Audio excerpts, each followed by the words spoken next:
धन से बढ़कर धार्मिकता, उदार दान के लिए बाइबल का आह्वान। Choose righteousness not riches, the Bible's call to generous giving. कोप के दिन धन से तो कुछ लाभ नहीं होता, परंतु धर्म मृत्यु से भी बचाता है। हर मसीही विश्वासी को जरूरतमंदों को उदारता से देने का दिल रखना चाहिए और दूसरों को अनंत जीवन पाने में मदद करने के लिए परमेश्वर के हाथों का एक साधन बनना चाहिए। हम बाइबल में देखते हैं, जब याकूब अपने मामा लाबान के देश भाग रहा था, रास्ते में उसने एक जगह रात बिताई और एक दर्शन में उसने स्वर्ग तक पहुंचने वाली सीढ़ी देखी। स्वर्गदूत उस पर चढ़ते और उतरते थे और सीढ़ी के ऊपर उसने परमेश्वर को देखा। परमेश्वर ने उससे बात की और कहा कि मैं अब्राहम और इसहाक का परमेश्वर हूँ। जब वो नींद से जागा तो उसने कहा कि ये परमेश्वर का घर है, और वहां उसने एक प्रतिज्ञा की कि अगर परमेश्वर उसे उसके रास्ते में रखेगा और उसे भोजन वस्त्र देगा और उसे उसके पिता के घर सुरक्षित वापस ले आएगा, तो वो अपनी सारी संपत्ति का 10वां हिस्सा परमेश्वर को देगा। परमेश्वर ने हम सभी को स्वस्थ रखा है और हम सभी को आशीर्वाद दिया है। कुछ को धन, प्रतिभा, समय और विभिन्न संसाधनों से परमेश्वर के पास किसी चीज की कमी नहीं है कि वो हमसे कुछ अपेक्षा करे, लेकिन वो चाहता है कि हम उन लोगों की मदद करें जो कृतज्ञता के साथ जरूरतमंद हैं और इस धरती पर उसके राज्य के निर्माण में एक साधन बने। जीवन के हर क्षेत्र में एक विश्वासी का कर्तव्य है कि वो अपने साथी विश्वासियों का ख्याल रखे। हमें हमेशा 2 बातें याद रखने की जरूरत है। पहली, हम परमेश्वर द्वारा दिए गए संसाधनों के मालिक नहीं बल्कि प्रबंधक हैं, यानी स्टीवर्ड्स हैं। अगर ये उसका है तो हमें इसका इस्तेमाल उसकी इच्छा के अनुसार करना चाहिए। दूसरा, हमें आशीर्वाद पाने के लिए नहीं देना है, लेकिन परमेश्वर वफादार देने वालों को आशीर्वाद देता है। विश्वासियों के रूप में हम विश्वास से चलते हैं, ना कि दृष्टि से, इसलिए हमें लालची जीवन नहीं जीना चाहिए। पौलुस धनी विश्वासियों को चेतावनी दे रहे हैं, अभिमानी ना बनो, ना ही धन पर भरोसा करो, बल्कि जीवित परमेश्वर पर भरोसा रखो जो हमें सब कुछ बहुतायत से देता है। आइए देखें कि बाइबल हमें देने के बारे में क्या बताती है और हम किन तरीकों से अपने पास मौजूदा सभी संसाधनों और योग्यता का उदार पूर्वक दान कर सकते हैं। नीति वचन के 11वें अध्याय आयत 24 से लेकर 28 तक यूं कहता है, ऐसे हैं जो छितरा देते हैं तो भी उनकी बढ़ती ही होती है, और ऐसे भी हैं जो यथार्थ से कम देते हैं और इससे उनकी घटती ही होती है। उदार प्राणी दृष्ट पुष्ट हो जाता है और जो दूसरों की खेती सींचता है उसकी भी सींची जाएगी। जो अपना अनाज रख छोड़ता है उसको लोग शाप देते हैं, परंतु जो उसे बेच देता है उसको आशीर्वाद दिया जाता है। जो यत्न से भलाई करता है वो दूसरों की प्रसन्नता खोजता है, परंतु जो दूसरे की बुराई का खोजी होता है उसी पर बुराई आ पड़ती है। जो अपने धन पर भरोसा रखता है वो गिर जाता है, परंतु धार्मी लोग नए पत्ते के समान लहलहाते हैं। परमेश्वर के कार्य के लिए देना। निर्गमन अध्याय 35 में जब परमेश्वर ने मूसा को तंबू बनाने का निर्देश दिया तो इस्राएलियों ने स्वेच्छा से अपना पैसा यानी सोना, चांदी और कांस्य सामग्री और तंबू के काम के लिए अपनी प्रतिभाएं दी। वास्तव में उन्होंने जरूरत से ज्यादा दिया। मूसा को उनसे कहना पड़ा कि वे अपने उपहार और सामग्री लाना बंद करें। वे आए, चाहे पुरुष हो या महिला, जितने भी इच्छुक थे वे सभी सोने की बालियां, नथुने, अंगूठियां और हार, सभी गहने लाए, यानी हर आदमी जिसने यहोवा को सोने की भेंट चढ़ाई। निर्गमन 35 और 22। हम इन लोगों के दिल की तत्परता को देखते हैं जिन्होंने स्वेच्छा से प्रभु के तंबू को बनाने के लिए आवश्यक सभी चीजें लाई। क्या हमारे पास परमेश्वर की सेवा के लिए या परमेश्वर के राज्य का निर्माण करने के लिए देने का दिल है? हम राजा दाऊद के शासन काल के दौरान कई वर्षों बाद इसी तरह की घटना देखते हैं। इजराइल के लोगों ने एक वफादार दिल के साथ यरूशलेम में मंदिर बनाने के लिए प्रभु को स्वेच्छा से भेंट दी थी। पहले इतिहास इसके 29वें अध्याय में हम देखते हैं कि राजा दाऊद ने क्या कहा। हे हमारे परमेश्वर, हम तेरा धन्यवाद करते और तेरे महिमा युक्त नाम की स्तुति करते हैं। मैं क्या हूँ और मेरी प्रजा क्या है कि हमको इस रीति से अपनी इच्छा से तुझे भेंट देने की शक्ति मिले। तुझी से तो सब कुछ मिलता है और हमने तो तेरे हाथ से पाकर तुझे दिया है। राजा दाऊद ने बहुत अच्छी तरह से समझ लिया था कि सब कुछ परमेश्वर का है और कुछ भी हमारा नहीं है। प्रत्येक मसीही विश्वासी को इस आयत को ध्यान में रखना चाहिए और इस पर ध्यान देना चाहिए कि उनका अपना कुछ भी नहीं है। दाऊद ने अपने द्वारा पहले से दिए गए सभी दान के अलावा सोने और चांदी के अपने निजी खजाने को देकर भी उदाहरण प्रस्तुत किया। दाऊद ने लोगों को परमेश्वर की महिमा के लिए उसके प्रति आज्ञाकारिता का आदेश दिया। ये महत्वपूर्ण है कि दाऊद ने अपने नेताओं से ये नहीं पूछा तुम कितना दोगे, बल्कि कौन अपने आप को प्रभु के लिए समर्पित करने के लिए तैयार है। परमेश्वर की आत्मा ने लोगों के दिलों में उदारता और बलिदान के साथ देने के लिए प्रेरित किया। गरीबों, अनाथों और विधवाओं की देखभाल करना।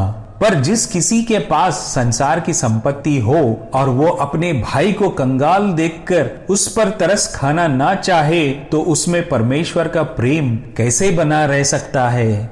जब परमेश्वर ने इजरायलियों को मिस्र की भूमि से उनके दासत्व और कष्टों से बाहर निकाला, परमेश्वर ने उन्हें निर्देश दिया कि वे गरीबों और जरूरतमंदों की तिरस्कार ना करें। लवैया व्यवस्था 25 और 35 में हम यूं देखते हैं, यदि तुम्हारे साथी इजरायलियों में से कोई तुम्हारे बीच गरीब हो जाए और अपना भरण पोषण करने में असमर्थ हो तो उसकी मदद करो। परमेश्वर इजरायलियों को याद दिला रहा है कि उन्हें जो धन मिलता है वो उनकी अपनी ताकत से नहीं बल्कि परमेश्वर से मिलता है।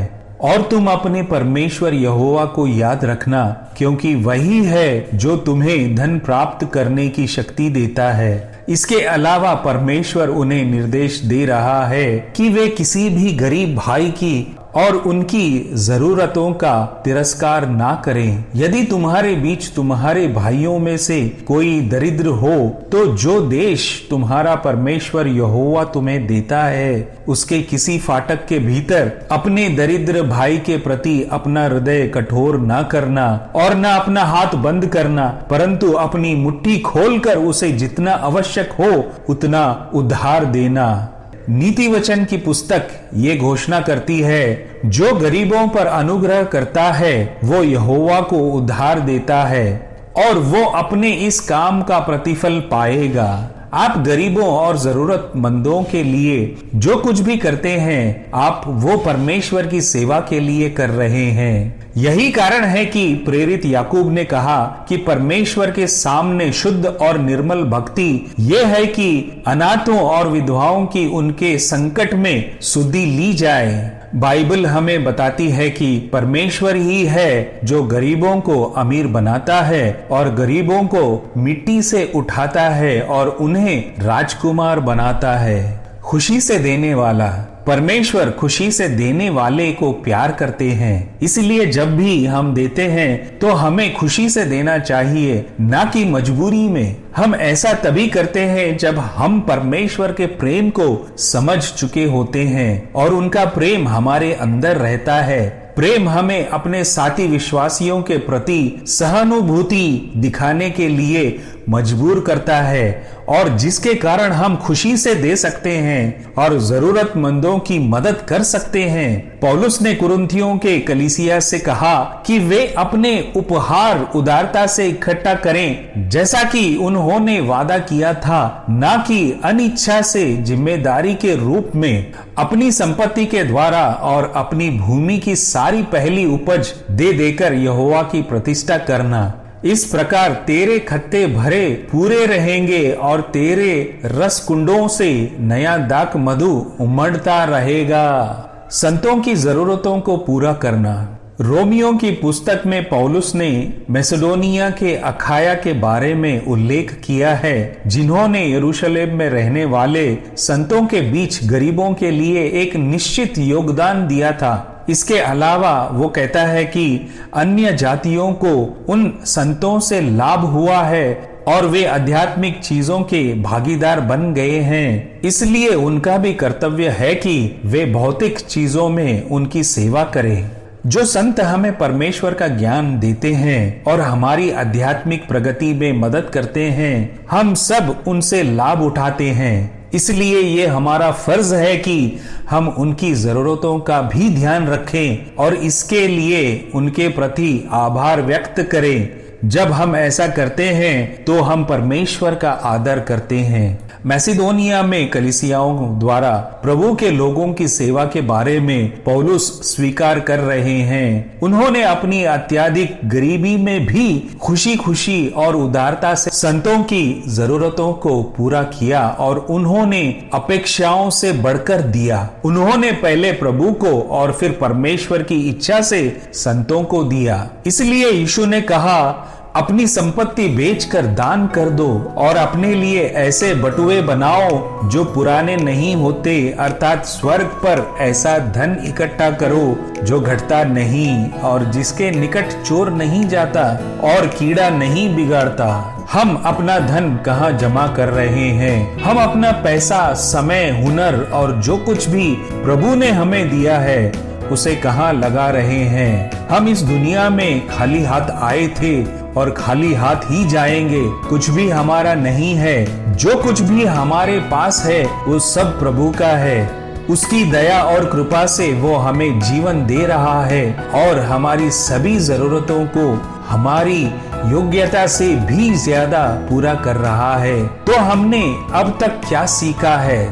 क्या हम इच्छे सेवक बनकर संतों की जरूरतों का ध्यान रखने के लिए और खुले दिल से देने के लिए तैयार हैं? क्या आप परमेश्वर के राज्य को बनाने के लिए अपना पैसा, हुनर और सब कुछ देने को तैयार हैं जो प्रभु ने आपको दिया है? आइए देखें कि संत पौलुस क्या कह रहे हैं। मैंने तुम्हें हर तरह से ये दिखाया है कि इसी तरह मेहनत करके तुम्हें कमजोरों का सहारा बनना चाहिए और प्रभु यीशु के वचनों को याद रखें जो उन्होंने कहा, लेने से देना धन्य है। क्या आप प्रभु के प्रति कृतज्ञता और प्रसन्नता से इतने भरे हुए हैं कि ये उनके कार्य के लिए उदारता पूर्वक देने में उमड़ पड़ता है?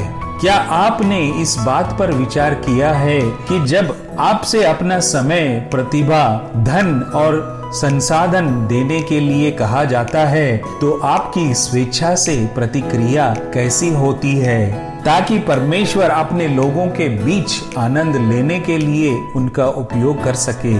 इसलिए प्रियो, बिना कुड़कुड़ाए एक दूसरे का अतिथि सत्कार करो। जिसको जो वरदान मिला है वो उसे परमेश्वर के नाना प्रकार के अनुग्रह के भले भंडारियों के समान एक दूसरे की सेवा में लगाए। यदि कोई बोले तो ऐसा बोले मानो परमेश्वर का वचन है। यदि कोई सेवा करे तो उस शक्ति से करे जो परमेश्वर देता है, जिससे सब बातों में यीशु मसीह के द्वारा परमेश्वर की महिमा प्रकट हो। महिमा और साम्राज्य युगान युग उसी का है। परमेश्वर आपको आशीष दे।